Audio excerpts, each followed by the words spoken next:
अस्सलामुअलैकुम, मैं हूं डॉक्टर सोबिया इफ्तिखार। मैं एक होम्योपैथिक फिजिशियन हूं and welcome to my YouTube channel. आज का हमारा टॉपिक है हाइपरटेंशन या ब्लड प्रेशर। ये कॉमन प्रॉब्लम है जो आजकल 40 इयर्स के बाद कॉमनली देखा जाता है। तो चलिए आज ब्लड प्रेशर को समझते हैं बहुत सिंपल तरीके से कि ब्लड प्रेशर क्या है।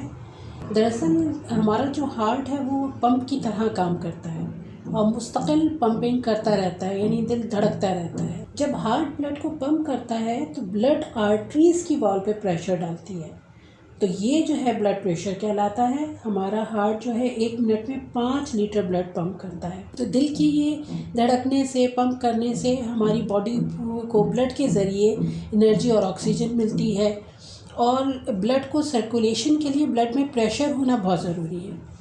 ये प्रेशर 2 किस्म के होते हैं, एक सिस्टोलिक, एक डायस्टोलिक। जब हार्ट सिकुड़ता है तो उसे सिस्टोलिक ब्लड प्रेशर कहते हैं और जब हार्ट अपनी नॉर्मल हालत में आ जाता है तो उसे डायस्टोलिक कहते हैं।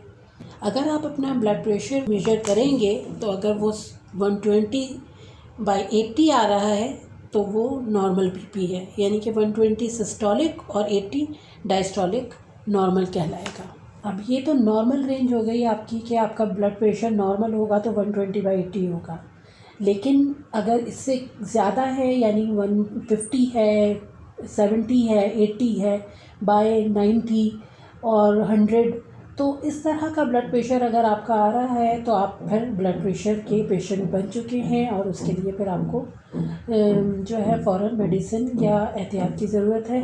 ब्लड प्रेशर में जो सिम्टम्स आते हैं तो वो हम देखते हैं कि क्या क्या है।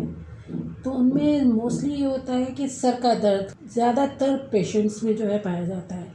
अब सर में, पूरे सर में दर्द हो या नेक पे, उसमें आपको पेन स्टार्ट हो रहा है, या लेफ़्ट हैंड पे भी बाज़ औक़ात जब बहुत ज़्यादा बीपी होता है तो वो भी चला जाता है। इसके अलावा नींद सही तरह से नहीं आती है और उलझन और परेशानी, जब आप हर छोटी छोटी चीज़ों से उलझने लगें, परेशान होने लगे, आपको थोड़ी सी आवाज़, थोड़ा सा शोर से बेचैन हो जाएं आप, या आपको हो कि बस ये बंद हो जाए आवाज़ें, तो इस तरह की सिचुएशन भी जो है आपको फ़ौरन अपना बीपी चेक करना चाहिए कि कहीं आपको बीपी हाई तो नहीं हो रहा है। क्योंकि अगर बीपी का जो है वो वक्त पे इलाज ना किया जाए या एहतियातें ना की जाएं कि वो नॉर्मल रहे तो उसकी वजह से हम बहुत सी बड़ी बड़ी बीमारियों में जो है वो मुब्तला हो सकते हैं। उनमें सबसे पहले जो है वो हार्ट, क्योंकि हार्ट पे हमारा जो है बीपी का बहुत ज़्यादा असर पड़ता है। तो अगर आपने बीपी अपना नॉर्मल नहीं रखा हुआ है और वो मुस्तकिल हाई हो रहा है तो उसमें सबसे पहले हार्ट अटैक का अंदेशा रहता है। इसके अलावा पैरालिसिस यानी फालिज होने का बहुत ज़्यादा ख़तरा होता है बीपी के पेशेंट्स को। इसके अलावा किडनी आपके बहुत ज़्यादा मुतासिर होते हैं, यानी किडनी फेल होने के आपके बहुत चांसेस होते हैं अगर आप बीपी के पेशेंट हैं। तो बीपी अगर आपको है तो उसको मामूली चीज़ ना समझें, ये खामोश कातिल की तरह होता है जो आहिस्ता आहिस्ता जो है आपकी बॉडी के मुख्तलिफ पार्ट्स को जो है वो डैमेज करना शुरू कर देता है। अब हम बीपी की रीज़न्स देख लेते हैं कि ये ब्लड प्रेशर आखिर होता क्यों है। तो मोस्टली जो देखा गया है वो यही देखा गया है कि 40 के बाद जो है वो ब्लड प्रेशर जो है वो बढ़ना शुरू हो जाता है। तो उसमें जो है मसला ये होता है कि उम्र बढ़ने के साथ साथ आपको जैसे दूसरी बीमारियां आपको लगना शुरू होती हैं तो उसमें ब्लड प्रेशर भी सबसे पहले आता है। उसमें ये भी देखने में आता है कि जैसे जैसे एज हमारी बढ़ती है तो हमारी बॉडी में मुख्तलिफ़ हिस्सों को जो ब्लड पहुंचाने वाली वेसल्स होती हैं वो कतरे सख्त हो जाती हैं। तो इसकी वजह से जो है वो सर्कुलेशन ठीक नहीं होती है और बीपी जो है वो हाई हो जाता है।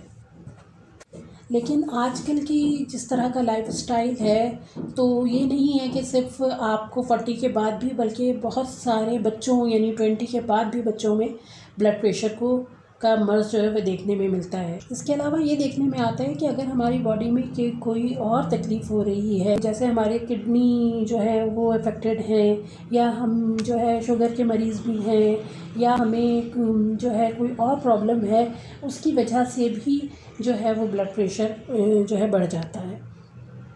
इसके अलावा जो है हार्मोन्स की जो का डिस्टर्ब होना भी एक बहुत ही ज़्यादा कॉमन चीज़ है, जिसकी वजह से ब्लड प्रेशर जो है वो हाई हो जाता है।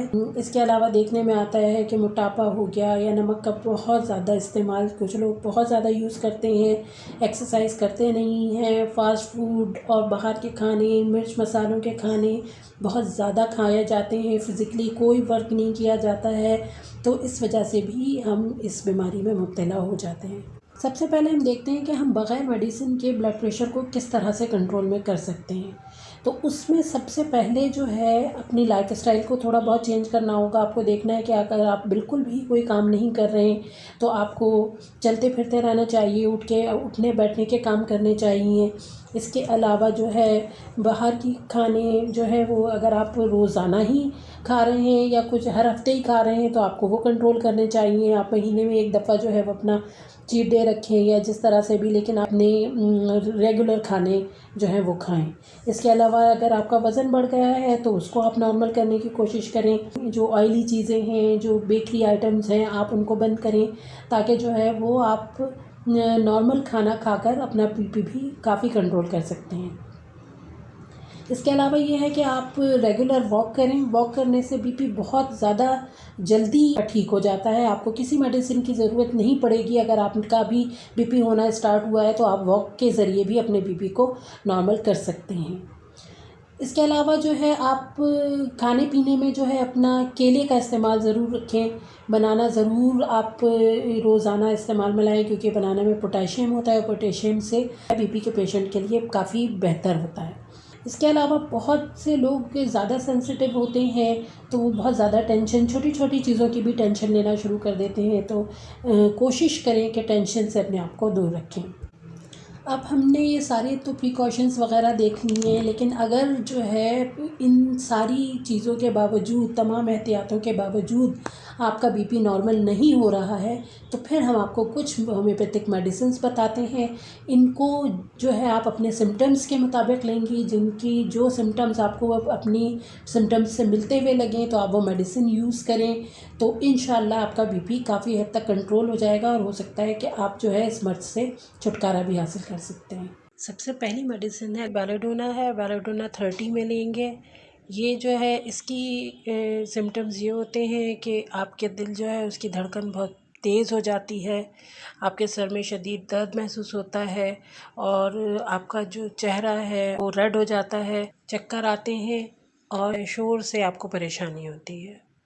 सेकंड मेडिसिन नेट्रम है। नेट्रम में ये देखा जाता है कि इसके पेशेंट नमक बहुत ज़्यादा शौक़ से खाते हैं और इस पे भी सर में दर्द पाया जाएगा और इसे आप 200 पोटेंसी में लेंगे सुबह सुबह, 2 ड्रॉप्स डायरेक्ट टंग पर। थर्ड मेडिसिन जो है वो ग्लोनाइन है। ग्लोनाइन में भी आपको चक्कर मिलेंगे, सर में दर्द मिलेगा, बहुत ज़्यादा सुस्ती होगी आपको। ग्लोनाइन भी 30 पोटेंसी मिलेंगे। इसके अलावा जो है आप 3 मेडिसिन का कॉम्बिनेशन बना सकते हैं। पहली मेडिसिन है रोल्फिया क्यू में, दूसरी मेडिसिन है क्रिटिकस क्यू में और थर्ड मेडिसिन जो है वो है इलियम सटाइवा क्यू में। ये तीनों दवाइयाँ जो हैं आप 10 ड्रॉप्स लेंगे, 10 ड्रॉप्स रोल्फिया के, 10 ड्रॉप्स जो है क्रिटिकस के और 10 इलियम सटाइवा के लिए 1 घूंट पानी में डाल के और जो है आप सुबह दोपहर शाम यूज़ करें तो आपका इंशाल्लाह बीपी बिल्कुल ठीक हो जाएगा। तो ये थी कुछ मेडिसिन। आई होप सो आपको ये वीडियो जो है अच्छा लगेगा और आपके कुछ काम आएगा। तो अगर इसके अलावा कोई और आपको मेडिसिन्स के बारे में पता करना है तो आप प्लीज़ ज़रूर बताइए और आपको अगर ये वीडियो पसंद आई हो तो आप प्लीज़ लाइक, शेयर और सब्सक्राइब करें। Thank you.